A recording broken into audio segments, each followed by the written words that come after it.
best way to buy a property under market value is to buy a foreclosure property.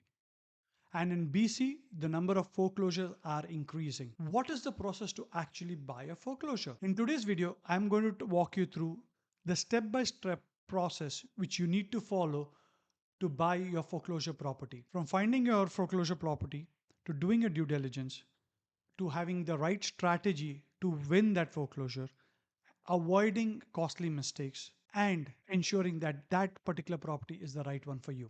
Hi, my name is Roshan Victor. I'm a local realtor here in the Fraser Valley, and I help families just like yourself make the right decision when it comes to real estate. My clients describe me as honest, patient, and thorough.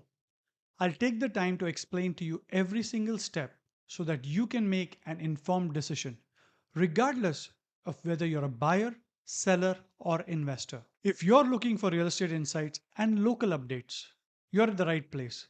Click the subscribe button, hit the bell icon so that you will be notified of every single video that I put out.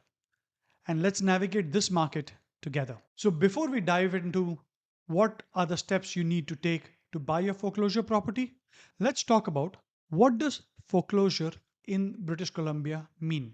A foreclosure is a legal process where a lender takes possession of a property due to the borrower's failure to meet mortgage obligations.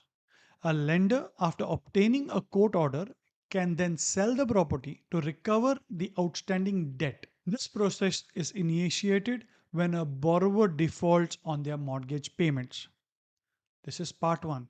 It can also be initiated in terms of a strata property by somebody not paying the strata fees or taxes are overdue to the government. Those are also possibilities that a foreclosure sale can be initiated. So the first step you need to take when you are looking at buying a foreclosure is to find the foreclosure property. Now, if you're working with a realtor, you can simply ask him to set a filter for foreclosure properties, court ordered sales in the MLS Paragon system and send you notifications.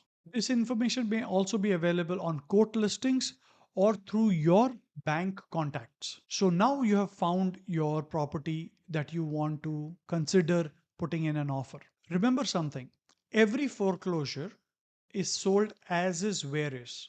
What does that mean is regardless of what you find in the property or what state it is found, the seller, who is the lender in this case, will not fix anything. So that is one of the risks you carry as a buyer. In most foreclosure cases, the lender does not directly deal with this process.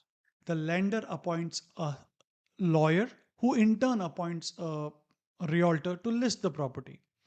The lawyer is the intermediary between the lender, the realtor, and the court who takes the final decision on the property. If you are the first person who is making an offer on the property, you have an advantage and a major disadvantage.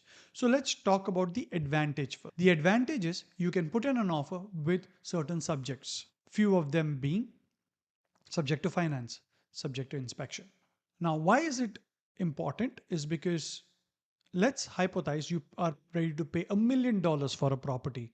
When you go in there, you see it completely thrashed, or you do an inspection, you find out that there is $200,000 of repairs in there. You can always back out from that deal. That is the advantage. Like I said earlier, the seller is not going to fix anything. So it at least gives you the peace of mind when you go into the property that it is the way it is, and the price you're paying, you are okay with paying that price based on the current condition. It also gives you an opportunity of knowing approximately how much will it cost to repair it, fix it, and bring it to livable standards. So that is the advantage for the first mover or the first person who is putting an offer. Every offer needs to also attach a Schedule A, which is always provided by the lender's lawyer in the documents, which a realtor will share with you, and that needs to be part of this particular offer that you're putting in, which also states that the lender doesn't take any responsibility, or the current seller does not take any responsibility for the upkeep of the house. The way you have seen it is not the way you may get it. Why is that? The reason for that is simple. Let's hypothesize that someone is still staying in that foreclosure property.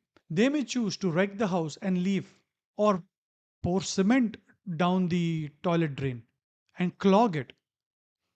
Well, in which case, if you are the buyer, the onus falls on you to fix all of that. Hence, all foreclosure properties are sold as is, where is, in whatever condition on the day of possession you get it. So that's a risk. Hence, it's important to know whether the property that you're looking at putting in an offer, is there somebody living in it? It is vacant already, or what is the current scenario with it? Is it tenanted? Is it the owner living in it? That can make a huge difference. Or is it vacant and now it is easier to view and you know that the condition is more or less going to remain the same. So pay attention to that. Now that you've done your due diligence and you are okay with the property the way you have found it, you put in an offer and it gets accepted. Congratulations. That is just step one of the process. As soon as you have an accepted offer on the property, the price that you're willing to pay for that property becomes public knowledge. What it means, it is published that there is an accepted offer at this price on this property. Once the accepted offer is in place, the lawyer, which is the lender's lawyer, will request the court for a date. Sometimes it happens that it is as early as 2 weeks from accepted offer and as late as 6 weeks. Totally depends on multitude of factors. How busy the courts are. Is this just the lender's mortgage which is to be recovered? Are there any strata payouts that are pending? Is there any tax owings? All of these factor into that extended period between 2 weeks and 6 weeks. If everything goes well and you get a court date, let's say it's a Thursday in week 3, 2 days before the court date, any other suitors or any other party who is interested can submit a unconditional offer for that property. What it means, if it's a Thursday that the court date has been set up, Tuesday before 4 o'clock, any other party who is interested in putting in an offer can put an unconditional offer in before 4 o'clock. Which also means that if you were the party who put in the offer in the first and got it accepted, you will have an opportunity to revise your bid or offer on Wednesday and submit it to the court. On Thursday, on the court date, the lawyers and the judge open up the envelopes, look at all the offers, and they select the party who is going to get the property. There are two simple criteria on which this is selected: price and completion date. So if you are considering a foreclosure property, you need to be very conscious about what price you're willing to pay for the property and how quickly can you close on it after the close date. That determines your success. So if you are the first party who had already had the accepted offer, you have increased the price because you really like it, try and make sure that you are able to reduce the length between the court date and the completion date as much as possible if you really want an opportunity to win. So once the court has selected who gets the property, there's a completion date that comes in, and on that date you get title and then you can move into the property. When you get into the property, there is no guarantee that the way you saw it is the way you're going to see the property again. So that is a risk which you carry.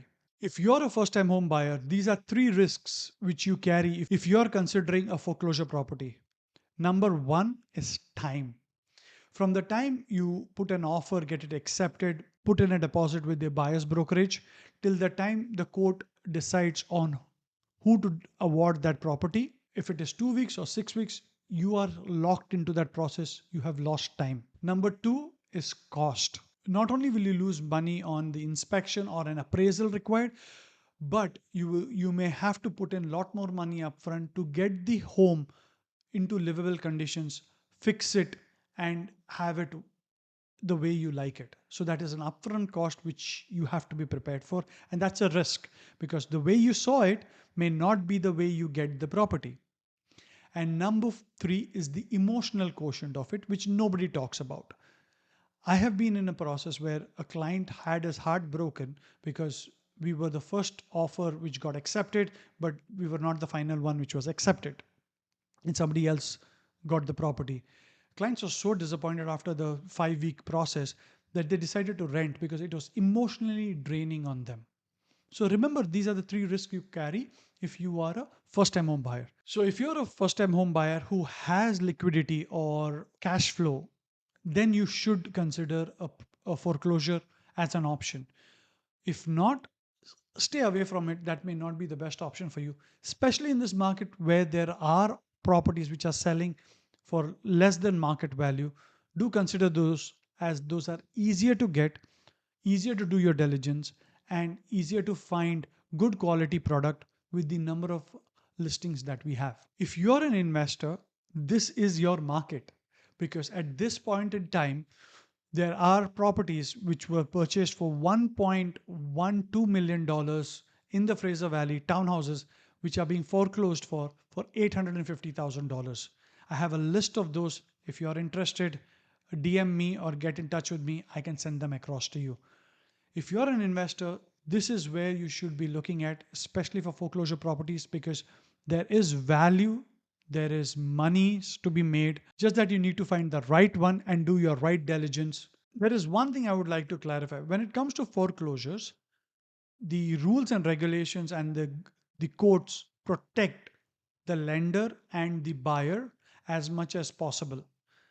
Because think about it this way, whoever defaulted on their mortgage, he is on the hook for the difference.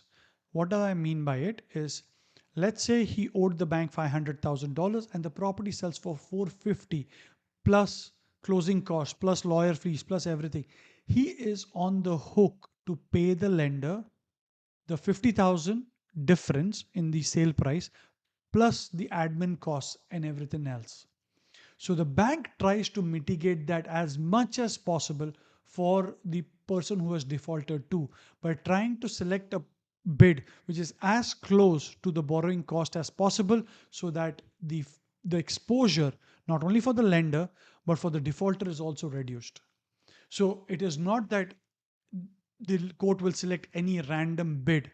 The court can choose not to select a bid as well. This is a process in which you can buy a foreclosure in British Columbia and avoid any pitfalls that you may have not known. If you're interested in foreclosure properties or looking at something in the Fraser Valley where you need expert advice, feel free to click the link in the description below to book a call with me and let's discuss your requirements. If you've made it this far into the video, thank you. Please click the subscribe button and the bell icon, and I'll keep you updated on what's going on in the real estate world and our local market of the Fraser Valley.